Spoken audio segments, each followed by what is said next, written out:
LCBN television broadcasts 24/7 on UK Freeview Channel 271, Roku TV, Amazon Fire TV, Android TV, Apple TV, Google TV, See Love World, LCBNTV.com, LifeComTV.com.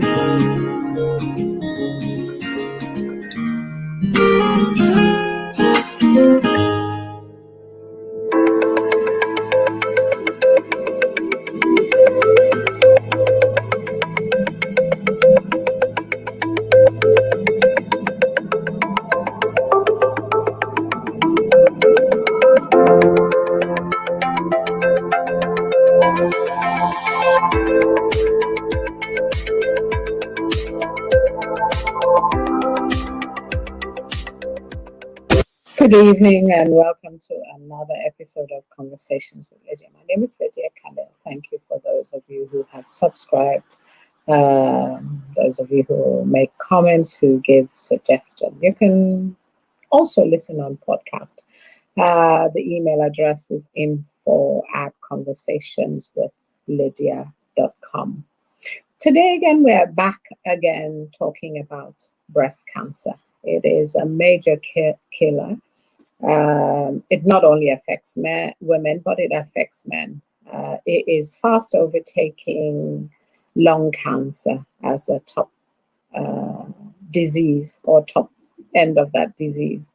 So today we've got a lady who works in the United Kingdom who is going to talk about her work, not only in the UK, but in Africa, Nigeria to be precise. Please help me welcome Uzo.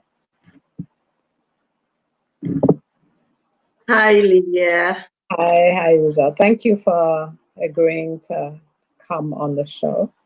So please share a little bit about yourself, something that's not on your bio or people can find in LinkedIn. A little bit about your journey and your chosen profession. Okay. My name is Uzo. I'm known as Uzo popularly, but my name is Uzoamaka Nkwonta. But just like it was difficult for you to pronounce and to write, so I prefer to always tell everyone my name is Uzo, and I stop there. So my name is Uzo. I am a radiographer by profession. I practiced back in Nigeria for about 12 years. And then moving to the United Kingdom, I specialized in mammography. And since then, I've been practicing mammography. Okay. Now, so long before I went... Yeah, go ahead. No, you go. You finish. So long before I went into mammography, I've always had passion for women. African women, Black African women. I've always had passion for saving their lives, always had passion for creating awareness for breast cancer before I went into mammography. Breast cancer has come to stay, unfortunately. And it is one subject that back home in Africa, which is where I do more of my work, back home in Africa, there is a great lacuna in the knowledge of breast cancer. The awareness of breast cancer in Africa is quite minimal. It's not as much as we would want it to be, which would help in the prognosis of breast cancer. And then, breast of course, preventing deaths. Yes, exactly. Because the increase in the awareness, ignorance is not an excuse, unfortunately. And that people don't know about breast cancer wouldn't exempt them from being attacked by it.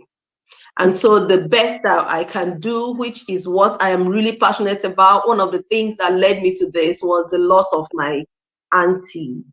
So I lost a few of my aunties to breast cancer, and their deaths were so painful. They were so painful. And unfortunately, again, not too long ago, about 6 months ago, I lost another young cousin who was just about 40 to breast cancer, and she had 2 children. who were just 5 and 10 by the time she died. And it became a greater burden in my heart that because if my cousin had confided in me when she saw something in her breast to say, there's something there, is there anything that can be done that can help me, maybe she would have been alive today. Okay. But because she didn't say anything, which is possible that she did not know what to do when she found it. Okay. And that was one of the things that it gave me a big burden in my heart to teach, to educate, to find out whatever possible, however possible, that I can help these Black women, our fellow Black women, both in Nigeria and in Uganda. These are the two places where I have been able to reach, to educate these women on breast cancer awareness.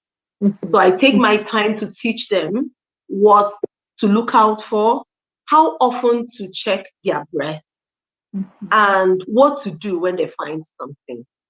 Okay. I would say that so far it has really been it has been wonderful, because right now I have some of the women who got to know about me from Facebook, from the webinars, and today I've done a lot in helping them. Some of them have finally gone for their mammograms, has been fully diagnosed that truly what they found was actually breast cancer.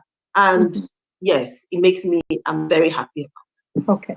So you're actually driven by personal experience, you know, Absolutely. having lost aunties and Yes. even recently a much younger cousin, because we know even in the UK, when a woman becomes 50, then she gets the letter to do the mammogram. But your cousin was much, much younger, and she died at 40, which means that she may have had the disease even in her 30s, depending, you know, late 30s, depending on how long it was in her body before it was discovered, before she passed on. So I guess the message is there is need for awareness, even for women that are much younger than, you know, what we think that when I get to 50 and going into menopause and my body's changing, that's when I need the awareness. You know, I don't need it now that I'm 40 or below. Can I come in there? Yes, of course. That is one big reason why I believe I will still say this as this program goes on, but it has been found out statistically that the Black African woman has higher chances of coming down with breast cancer at a much, much more younger age. Okay. And is so there a reason for this? Yes. And this is, did you say, is there a reason? What did you say? Yes, sorry? yes. Why? Yes. Why? Okay, so the reason, the research is still on as to why it is like that for us. So the percentage of Black women who come down with breast cancer at a younger age is way, way higher than that of their counterparts in white.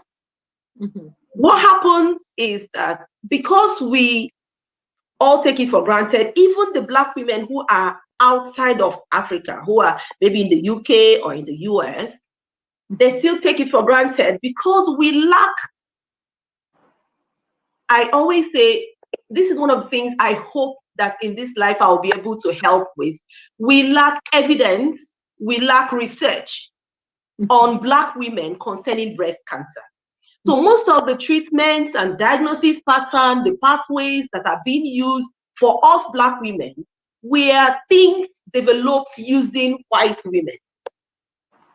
That's so a lot of the medication is. Yeah, the medication, the treatment pathway, the diagnosis pattern. And I think it cuts across almost every medication that people are given. You know, because the studies are done for, you know, Caucasian bodies, Caucasian lifestyles, God bless the environment, the kind of diets that they eat, you know, the schools and all of that. Yeah. Absolutely. And you will agree with me that it is totally different from us.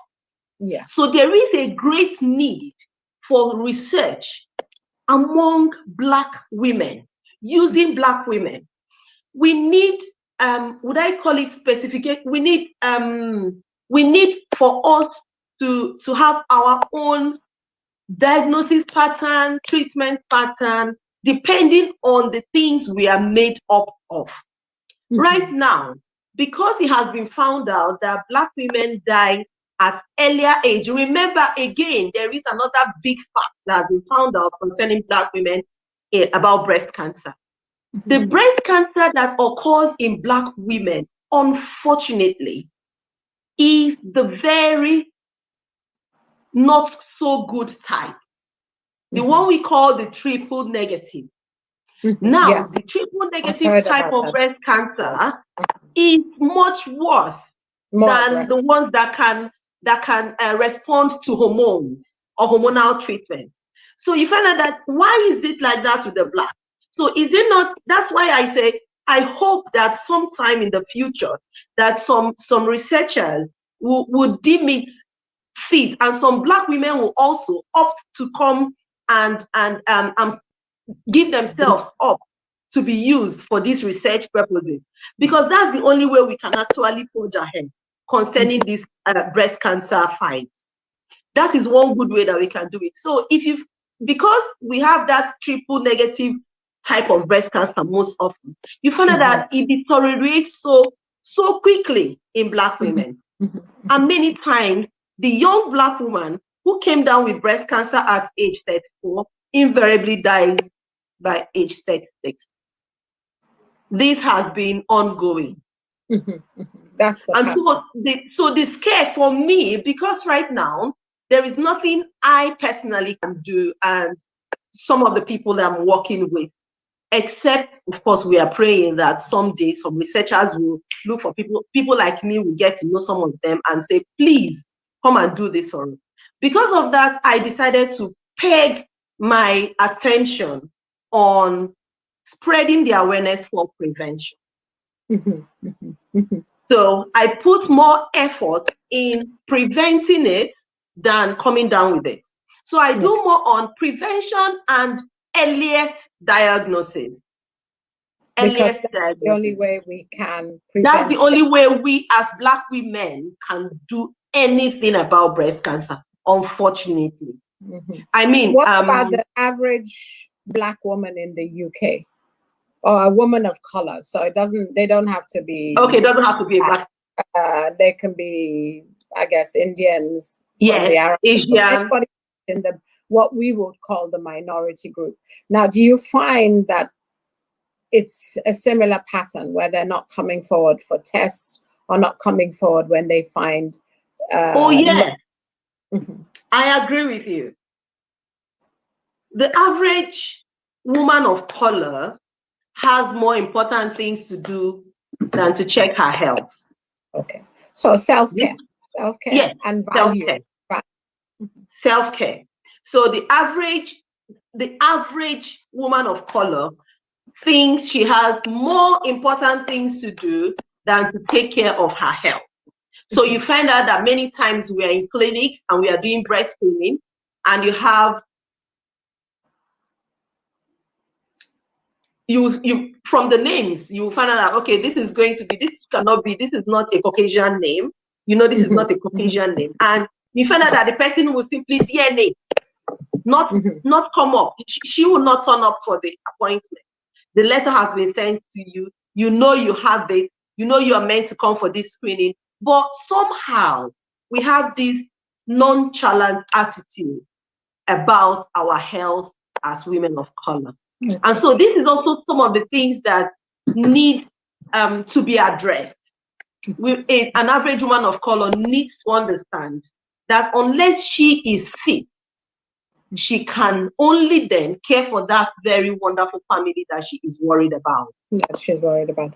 Okay, so there is lack of self-care or importance. So somehow on the list, she puts herself under. Yeah, on the list of her to-do list. Always. So is there some kind of fear attached to getting that letter, or, taking time to feel your breast and finding something and then going to the GP and saying, this is what I found. So do you think fear plays into it? There's a saying that says, there's this saying that goes, take an Africa to anywhere. An African is an African. Mm-hmm. So you find out that even though she is here in the United Kingdom, the background mentality that she doesn't want to be, because there is this stigma associated with breast cancer, okay? And that scares most women away. That is also part of the work I do, trying to destigmatize breast cancer. Breast cancer is nothing to be ashamed of.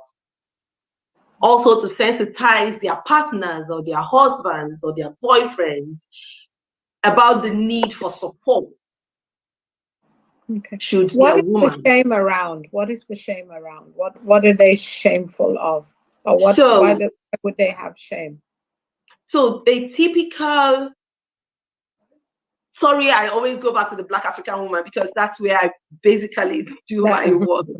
So, but a typical Black African woman feels ashamed of having breast cancer because it is in Africa. We have this general, we have this secrecy. We cover up so well. We don't want our bodies to be seen. So when you talk about the breast, it's like it's too personal for you to actually come out and talk about. And so even when they are with their husbands, you find out that many of them hide it away from the man. And then there are also some instances that really, due to beliefs that are completely contrary to science and researches that are going on, due to background African belief, that either what has happened to you is because there's a voodoo, a juju that your mother-in-law did to you, or your co-wife, or someone.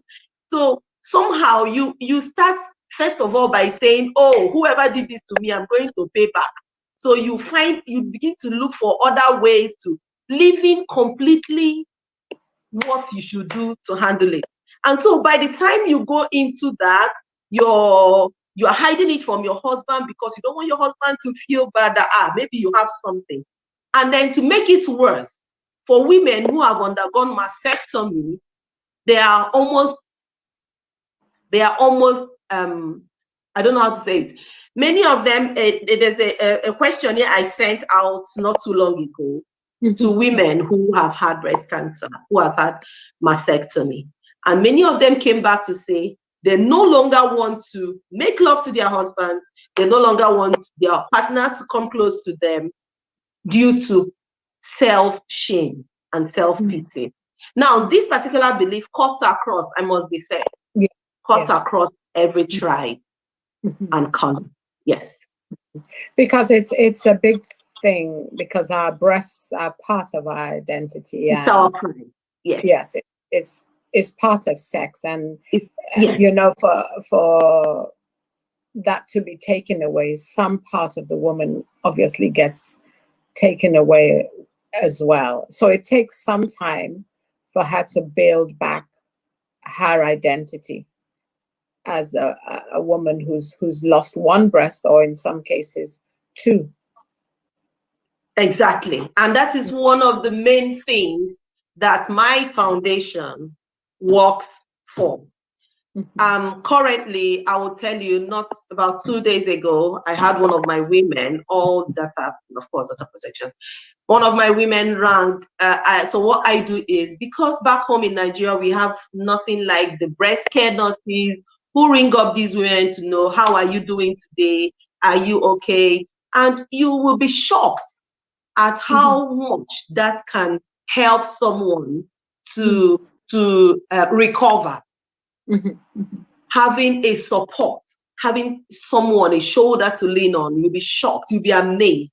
During the course of my work in my foundation, I have been so opportune to meet and to help and to see to assess how much we can actually do, not just with money, but just being a good listening ear to someone else who is down. Okay. So I if just we had go someone. back, just go back a little bit. When, this thing about checking, you talked about people feeling maybe it was done to them. Okay. And there are a lot of people who are, I think more probably the ethnic minority, have a lot of people who have faith, who are practicing one type of, I don't want to use the word religion or spirituality on some level. So does that also impact them not coming forward? A great deal. So I have had a particular one who was the wife of a pastor who found something on her breast. As a pastor's wife, she fell. And that was why I said there is a big lacuna, and that is one of the main things I want to fill up. Information. Information is power. And she said to her husband that she has found something in her breast. And of course, a fast was declared, prayers were ongoing, and they kept praying and saying, this is not going to, nothing, this is going to, it has to disappear. And of course, it got worse. They didn't seek any medical attention at all. Now, don't get me wrong, this is not to undermine miracles. I believe in miracles. Don't get me wrong at all. I am a product of a miracle action, completely. But I also believe that the good Lord has given us, or nature or universe, let me not go into a particular religion. I believe that the universe has given us so much that we should benefit from. And so if there has been an availability for screening of your breast, there is an availability of mammography machines for you to go have your breast checked out, I think it will be wise for us to make use of what the nature, the good Lord has given to us, and just utilize it. Go for the test. And if there are things that you are asked to do, go ahead and do it. If he made it available, then it was meant to be used. So this is actually what I believe concerning this particular issue, which is the main problem that some of us have. The religious part of it is a big thing concerning breast cancer. Religious, call it religion, call it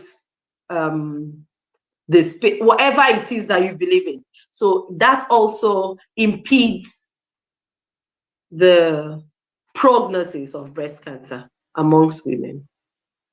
Yeah, so you can see how much religion can, religion is truly a big thing when it comes to the display of ignorance in so does it, if we were going back to the lady you were talking about, I mean, prayer works, we don't doubt. God heals, we know that. We don't doubt, yes. But there are people in between that God is going to use medicine to heal.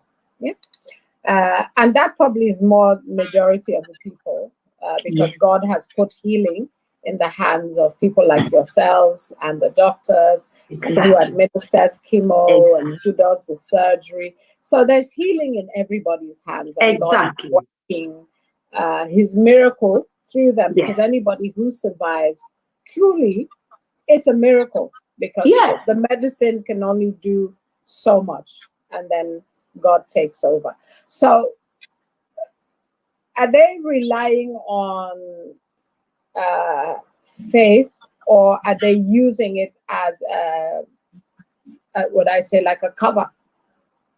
Which is it? That's a bit tricky, and it's a tricky one, because I wouldn't be, I'm not so sure. I wouldn't say categorically that it's because they really have got faith, because I know that truly faith works. I don't know about anyone else. Well, I am a testimony that faith and prayer work.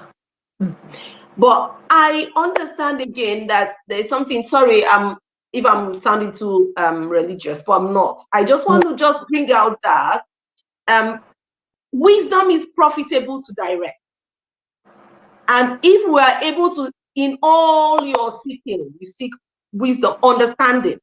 So if God has made something available to you, I believe that it is only also natural that you seek those things while still praying. After all, men ought always to pray.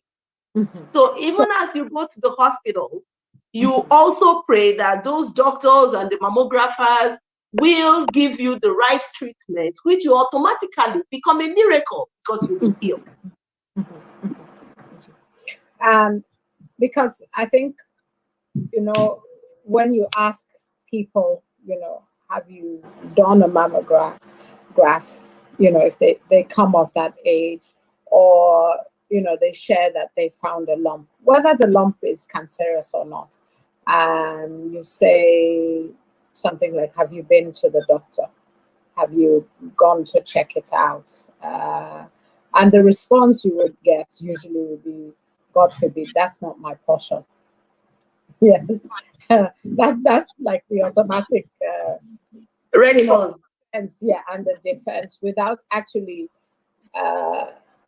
thinking about it. You know, it seems safer, because when I was saying like a cover, it seems safer to be in that place than to actually engage in something real. So they're sitting in this place of, if I deny it long enough, you know, it could disappear. It will disappear. So I guess the conversation we're having with, you know, as you said, wisdom is profitable to direct. What is the wise thing to do? The wise thing to do is to go, have it checked out, believe God that what could be the possibility, it's not. And if it's not, we glorify Him.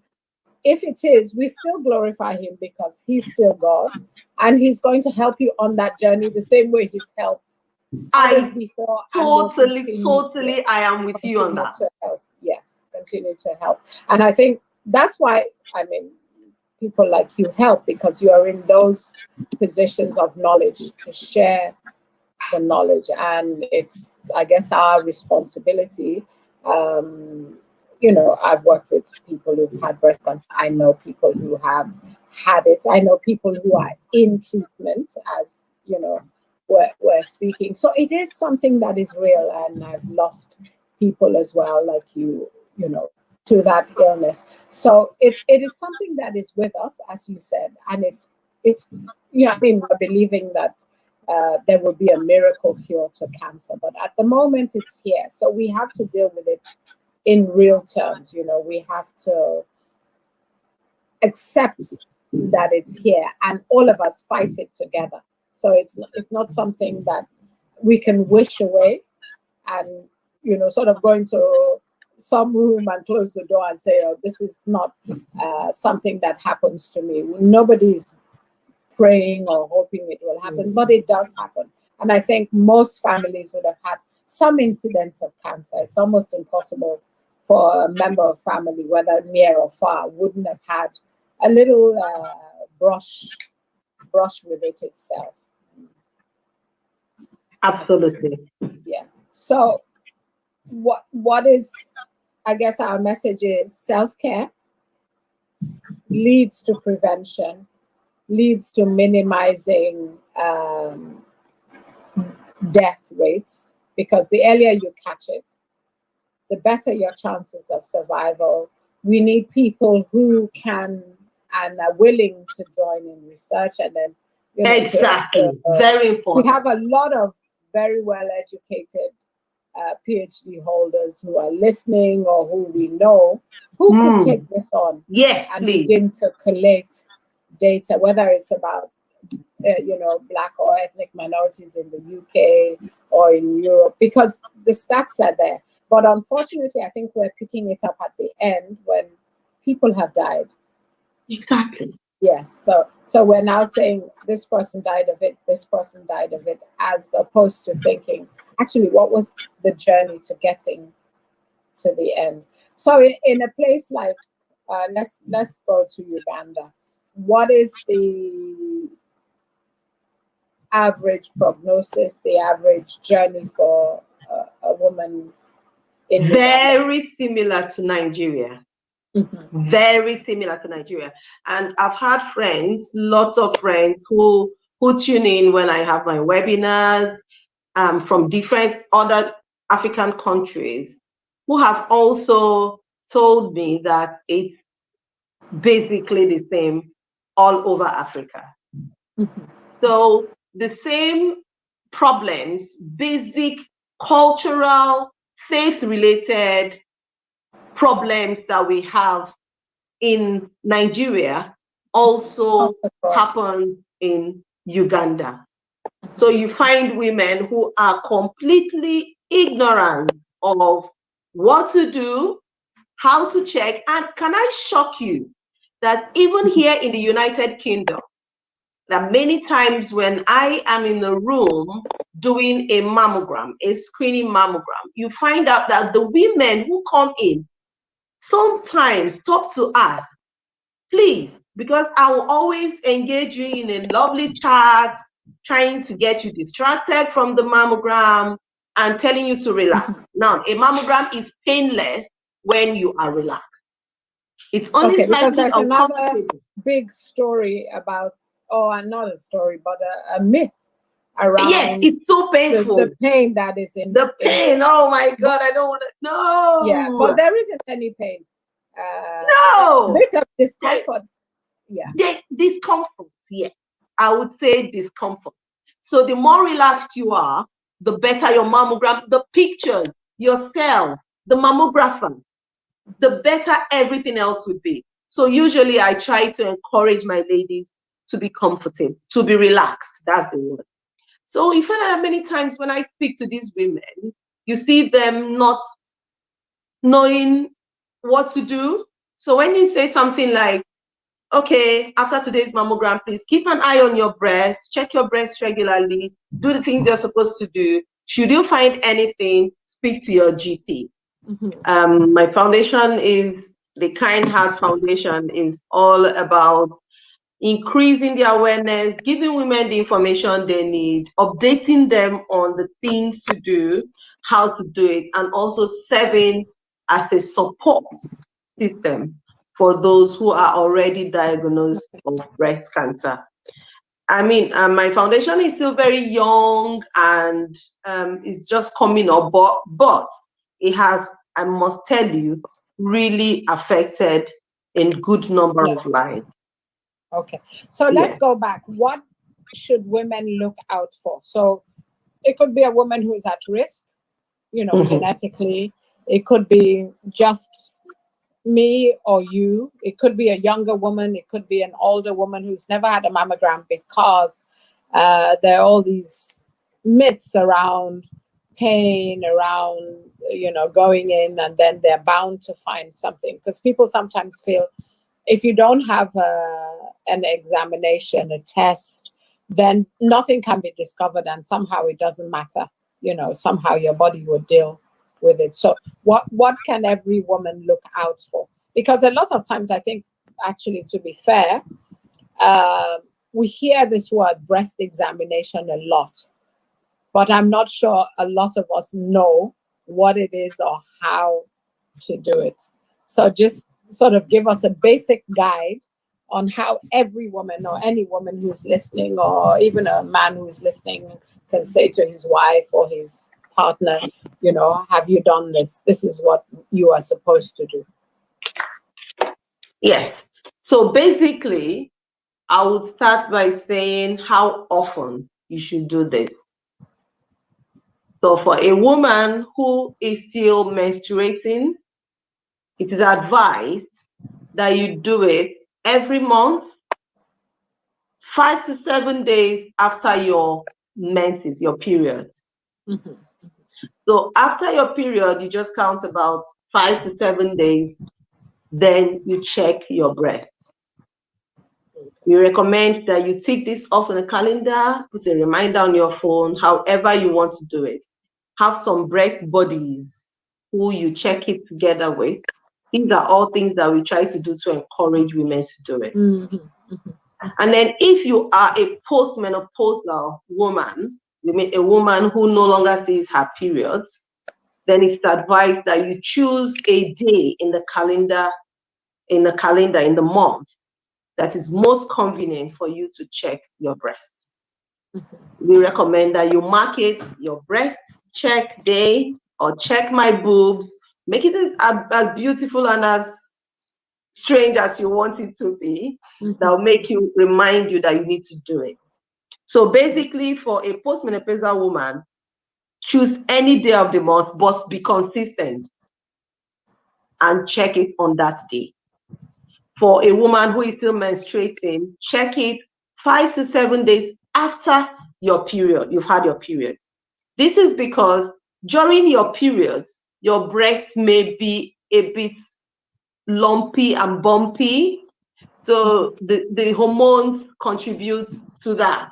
And so you can't say the exact feel of your breast during those periods. So it is recommended that you wait until after 5 to 7 days when the hormones have gone down.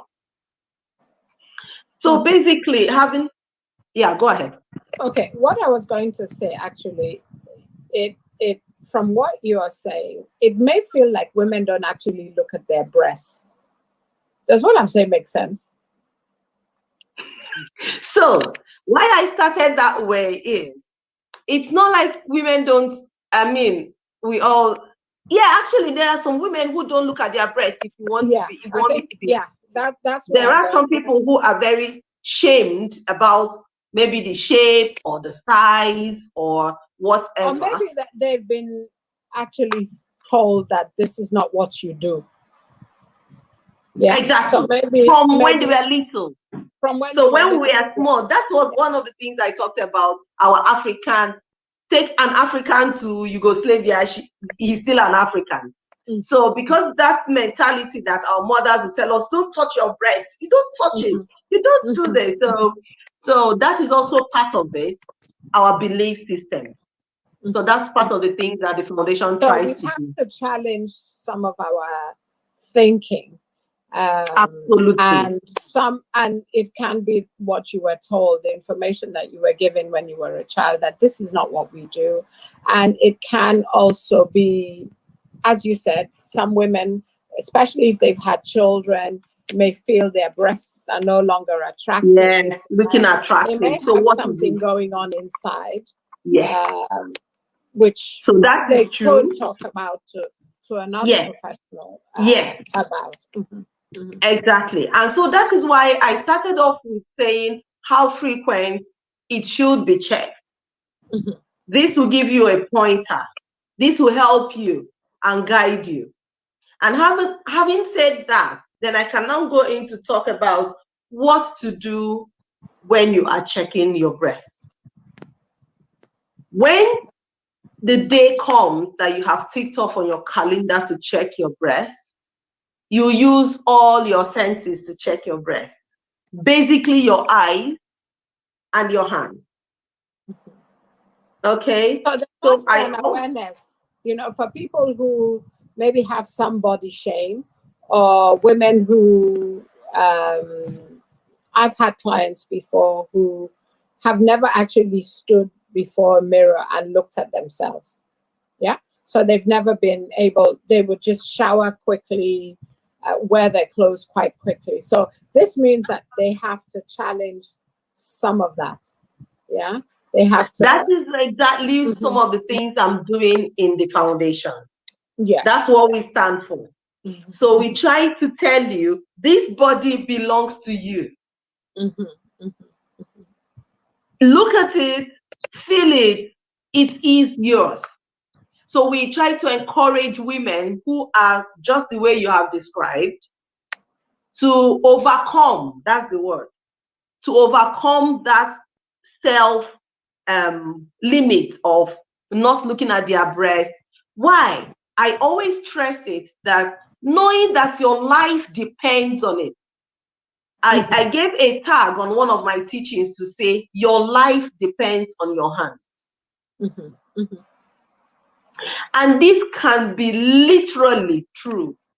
Literally true. So your ability to use your hands to check your breast and to use your eyes to check your breast can determine how long you will live. This is because the earlier and the sooner you are able to find out that something is going on and that thing is taken care of course, the better the prognosis is going to be for breast cancer. It's going to be less expensive. It's going to be less everything bad. So you don't have to spend so much money like for the women back in Africa, where you need to pay for everything. It will be less expensive, less cumbersome, and many times the surgery is less complicated.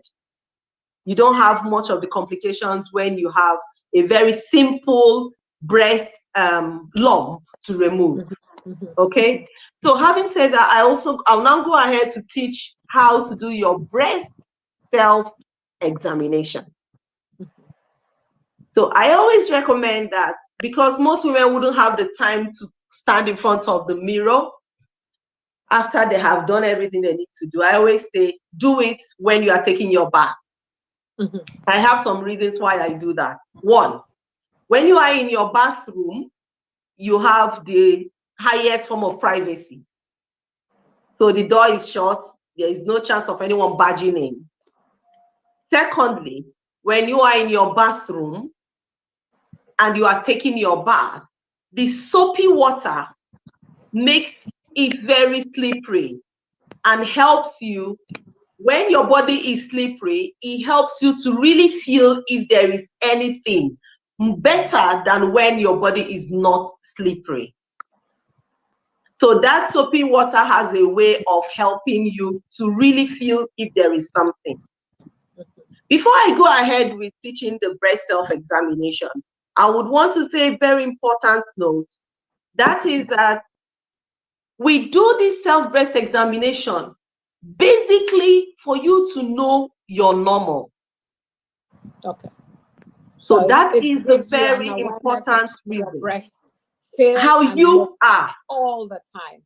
Yes, how you are. So there are some women who are naturally lumpy and bumpy. So they find out that they are bumpy all the time, year round, months round. And there are some other women who are not. And how can you find out?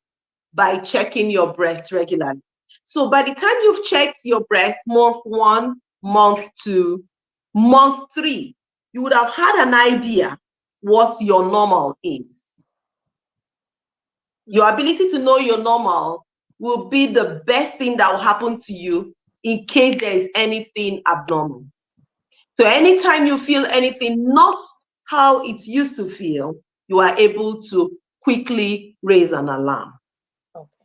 And is there a difference, for somebody who has small breasts to somebody who has large breasts? Good question. Honestly, we would say that women who have got dense breasts,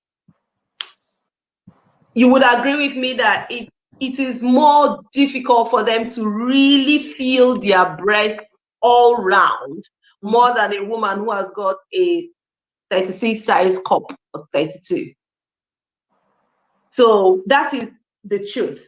You would find it more difficult to go all round and truly and thoroughly check your breast when you've got a very dense breast than when you've got a smaller one. That is one. Secondly, in mammography, having a mammogram on a dense breast. So usually the breast is more glandular. When it's more glandular, what it means is, so we have the fatty breast and the glandular breast. When the breast is more glandular, so it's more difficult for the mammogram to be read, to be well read. Okay, that's in a smaller or that's in a larger one. That's in a larger breast. larger in parentheses. Size. But yes, when it is dense. And remember, it could be dense, it could be a large breast, but it is fatty. In that case, it is fine. The mammograms can be easily read. But no matter how you look at it, usually the dense breast gives, or how do I say it, brings up a bit more difficulty in assessing more than a smaller one. But that is not to say that it is not assessed. Okay. It is always very well assessed. So coming to the breast step is to put it as a monthly thing that you do, whether you're young or you're old. The younger women do it after their periods, about 5 to 7 days, and the older women do it once a month, but they have to more or less stay in that time bracket. So if you do it on the 15th, always the 15th. If you do it on the 30th, always the 30th. Exactly. And it's actually, you need to do it a few times for you to become completely aware of how the breasts look and feel. So after a few months, I would imagine then it will become easy for any woman to detect whether something doesn't feel or look right. Doesn't feel right. That is it. Absolutely. So coming to the breast self-examination proper. You stand in front of your mirror with your hands on your waist.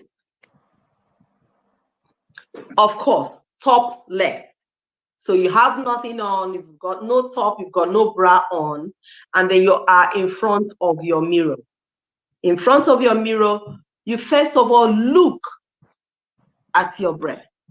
So the first thing you do is to look. So you are looking, and as you are looking, you are checking for, is there a dimple? Is there any puckering? Is there anything strange that I haven't seen on my breast before? Rash, whatever. It can be anything. So after you have looked at your breast, remember your hands are here on your waist. So you push, you are advised to pull in, kind of. So you bring your shoulders in this way, throwing them in a way that your breast slopes down. In that way, you are also looking to see, is there any change? Is this how it used to be? Am I seeing a puckering? Am I seeing a dimple? And you also check, are your nipples inverted? Very importantly, if your nipples have always been inverted, you see the good thing about checking your breast. So you know it has always been inverted. So you are not worried about it. But if your nipple had always stood out, and on that particular day, you just notice that looking at it, it looks drawn in. That is a cause for an alarm. Now, after looking at your breast, you are advised to take one breast at a time. So you have one hand, still one of your hands. You have one of your hands up, after you have looked at it, have one of your hands up on your head, in this particular position, and you take the opposite hand to do the opposite breast. I always advise that you use the pad, the finger pads here of your fingers to search for your breast. When you're searching your breast, you are using your inner mind, your inner eye to feel what is going on. So it's advised that you go, actually, it doesn't matter if you are going clockwise or you are going anti-clockwise. But what is important is that you ensure that you cover the whole area. So if you choose to go clockwise, that's fine. Go clockwise, but gently make sure that you feel and go deep down into the breast to feel if there is anything. Remember, you already have some things in mind you are looking for. Are there lumps? Can I feel a lump anywhere? Is there any dimple, any puckering, anything? Am I feeling anything strange from my normal? Remember, from my normal. And once you feel something, please, we advise you to see your GP. So after you've done it with this hand, Remember to please also go into your armpit, which we call the axilla.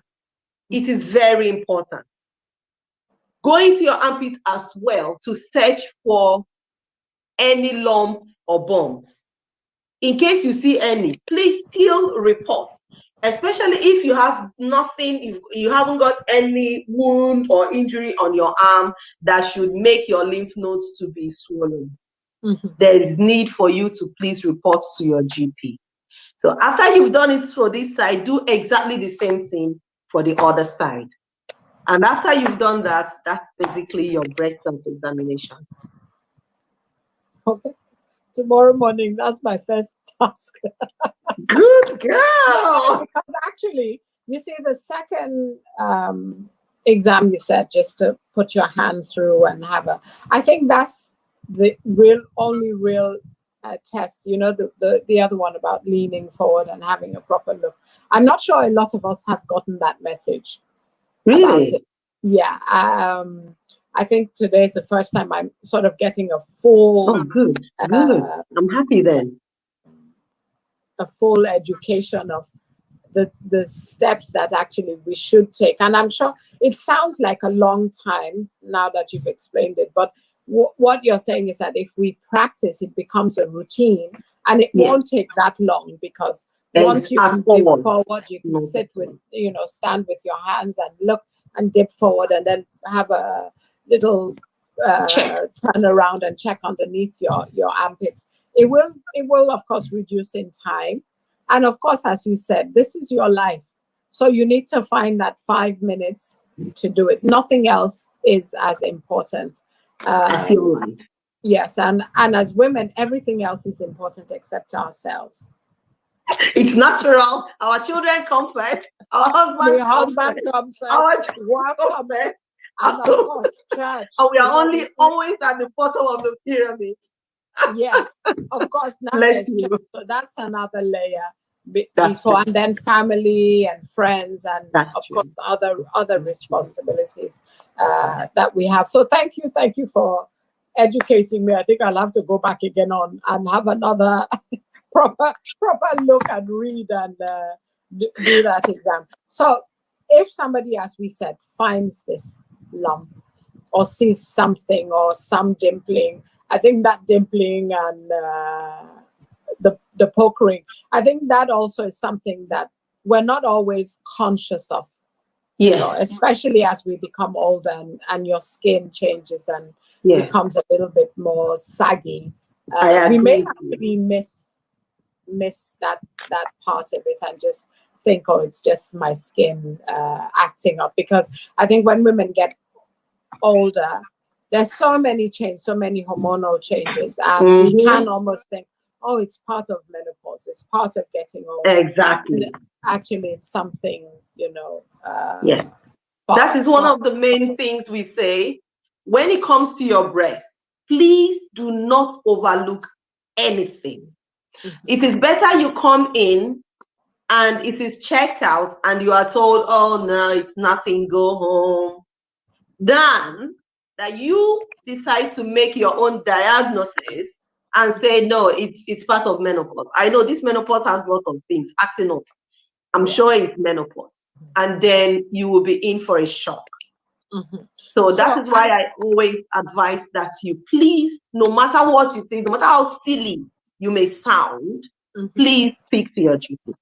Yeah, and sometimes people have been to the GP. I've heard of it a few times where they go and they say, I think, I found a lump, and they are rebuffed. The GPs can discount it for age or, weight gain or weight loss or something. So how do we fight through that when we are, the person actually is worried and, they've been told by somebody else that, it's fine, you're going to be okay?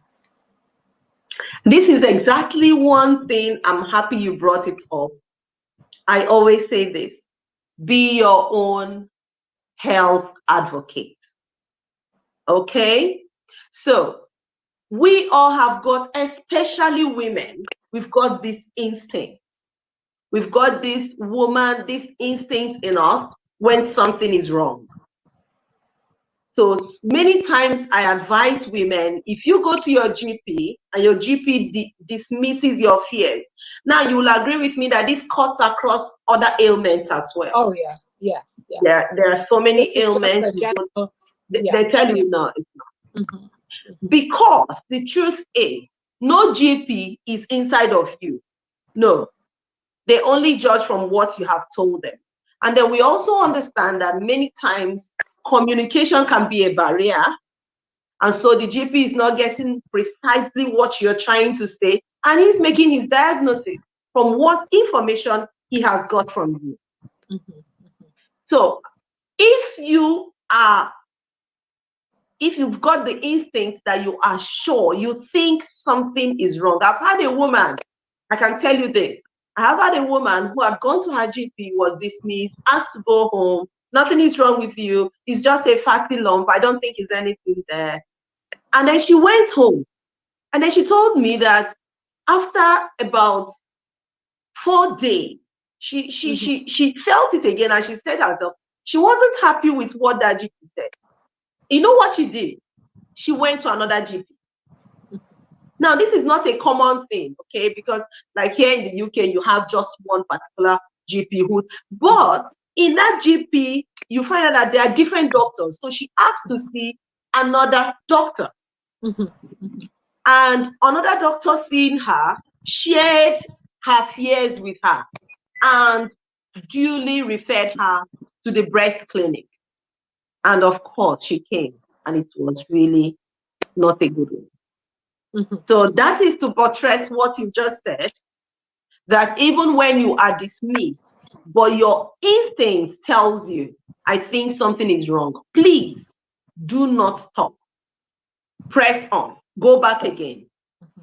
Yes, go back again. And these are some of the challenges. I'm not saying that people who are Caucasian don't suffer the same dismissal from the GP, but I think it might also be a challenge for people from ethnic minority. There might be language barriers, there might be fear, there might also be the cultural thing that you don't challenge somebody who is in authority, you don't challenge the doctor. Exactly.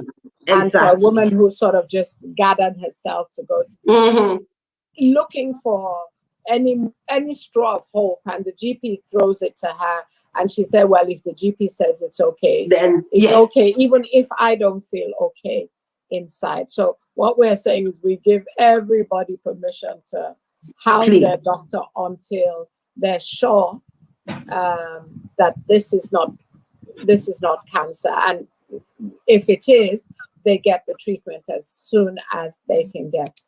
Exactly. I haven't said anything like harass your doctor, insist, make noise about. No, that's not what I'm saying at all.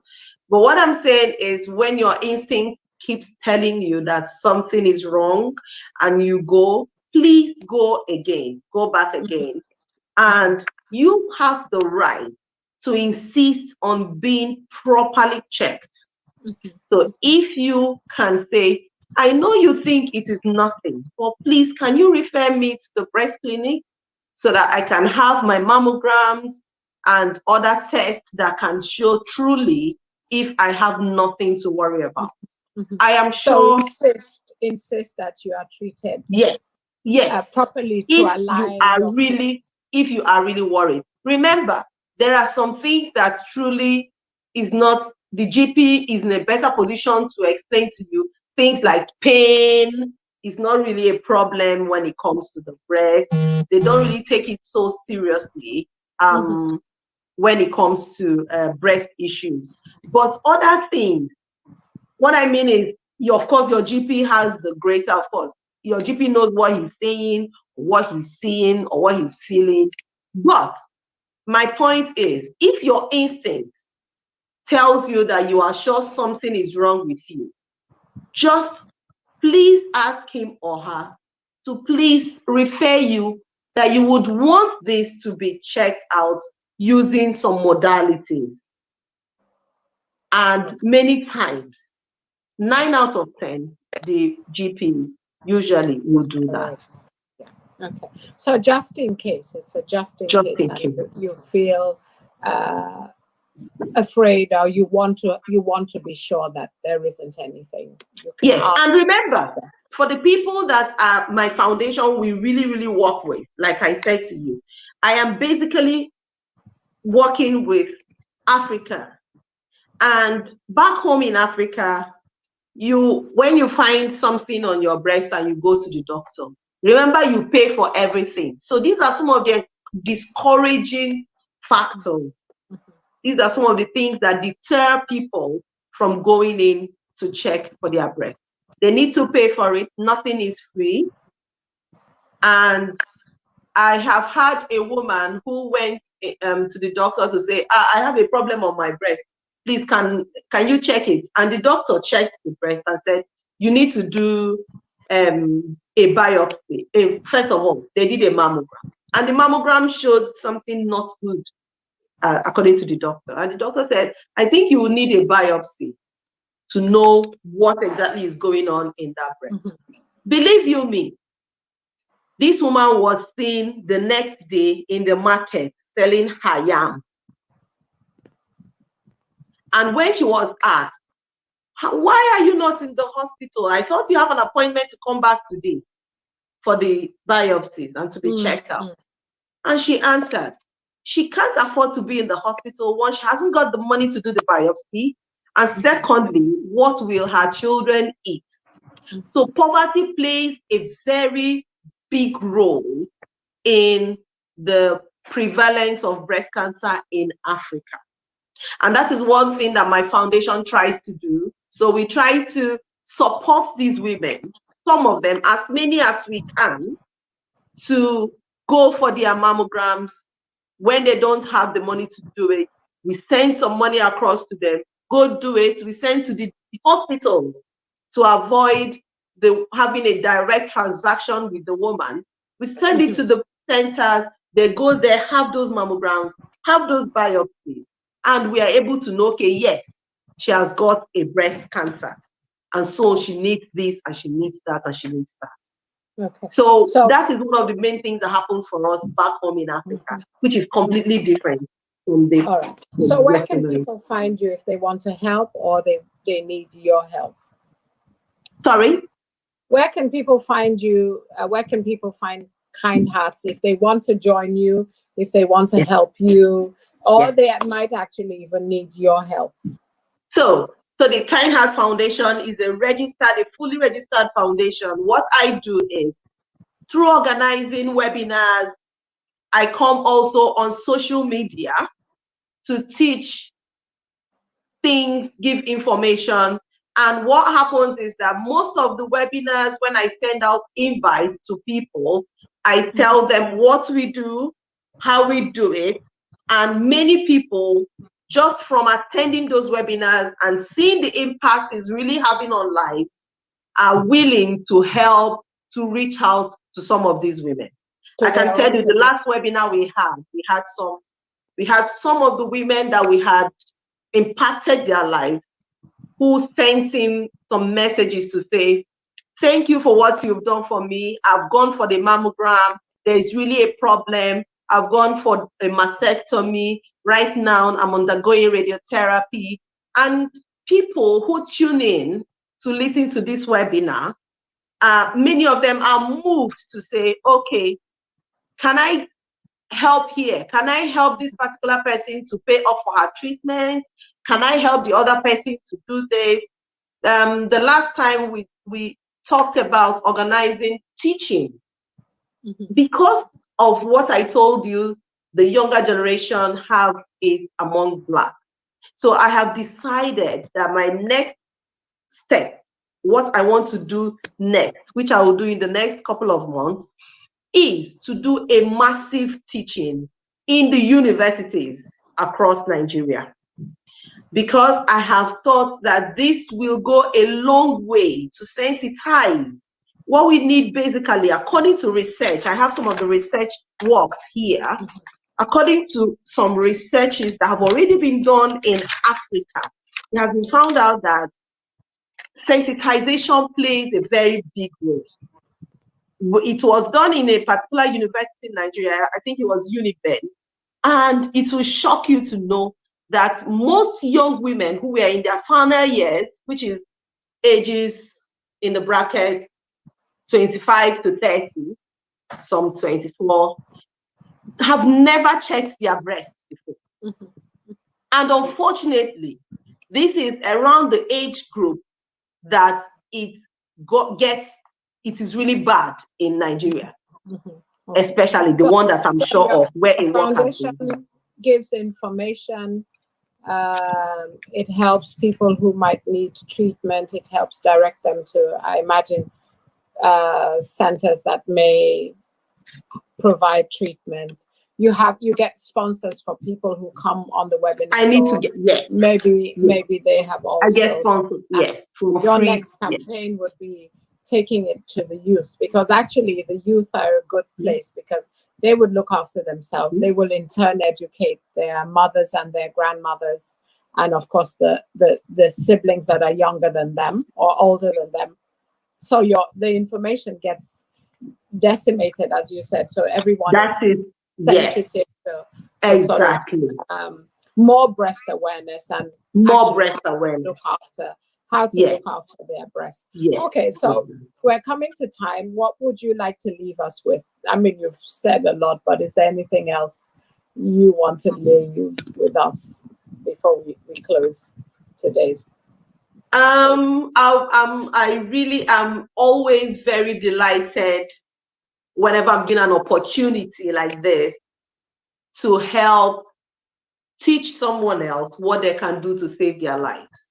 So I can say that one thing that anyone would take with them today is that your life as a woman is as important, if not more important, than any other thing. The truth is, if you are not alive, you can't take care of your children. If you are not alive, you will have no job. So I would say that please take care of your breasts, help other people.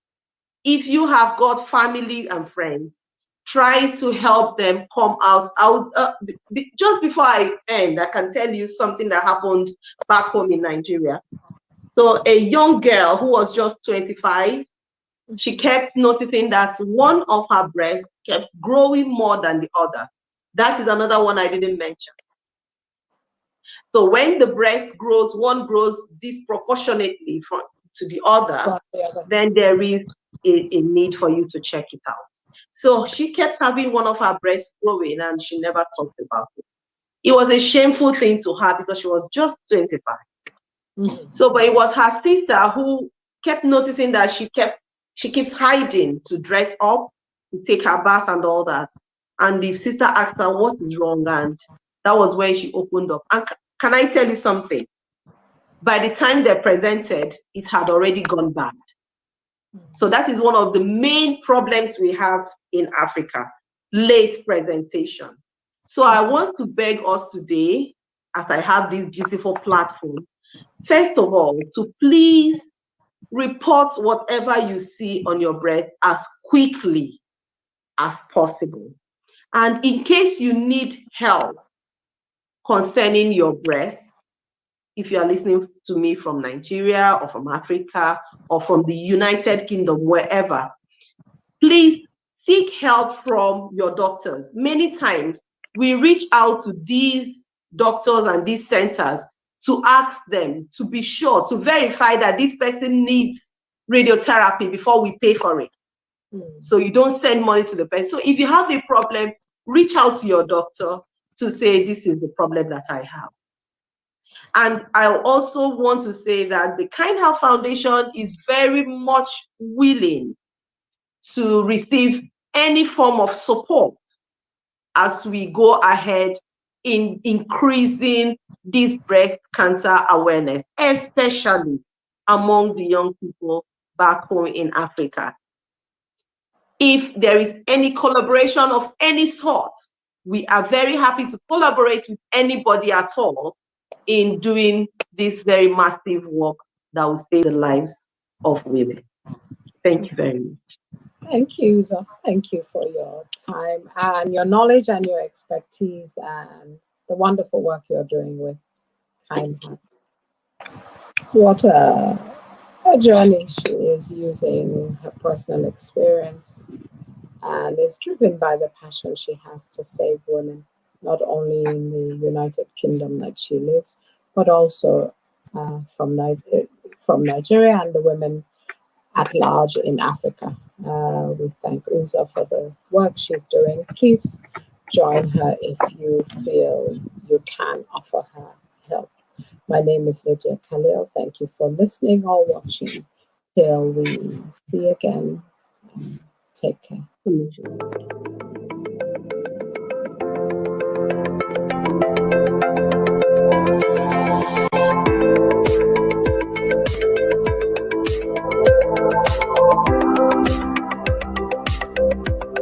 LCBN television broadcasts 24/7 on UK Freeview Channel 271, Roku TV, Amazon Fire TV, Android TV, Apple TV, Google TV, C Love World, LCBNTV.com, LifeComTV.com.